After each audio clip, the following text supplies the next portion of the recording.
3টে পড়ছিস না, তখন একটা সিনেমা দেখছিলাম, দেখতে দেখতে একটু শুয়েছি, শুয়ে গিয়ে কী ঘুমাচ্ছি, কুণাল একবার আমাকে এসে ডাকলো যে কী করে ছাদে যাবে না, গাছে জল দেবে না, আমি যাচ্ছি। কথাটাও না খুব কষ্ট, এবার বলেছে না উঠতে হবে, গাছে জল দেবো, চোখটা খুলতে পারছি না, মানে করছি, মানে এত ঘুম।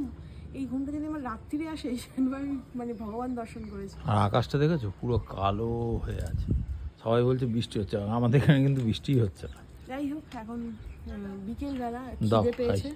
শুক্রবার মানেই আমাদের ব্রেড বাটার থাকে, আর তার সাথে দুধ চা, কিন্তু চিনি ছাড়া। তো চলো, এটাই আমরা খাচ্ছি। আর দুধ চা আমার বেশি ভালো লাগে না, দুধ চা তো খাওয়া ছেড়েই বক দিয়েছি। যাচ্ছে আমার, 4টে জামা পাঠিয়ে দিস তো। হ্যাঁ, আমরা বলতাম বক মামা, হাতে খড়ি দিয়ে যান, নখে সাদা দাগ হলে মানে নতুন জামা হবে, হ্যাঁ না? এখন আর ওই নতুন জামা না, এখন তো সারা বছরই হচ্ছে। চায়ের মধ্যে ডুবিয়ে খাচ্ছ, তাহলে অম্বল হবে।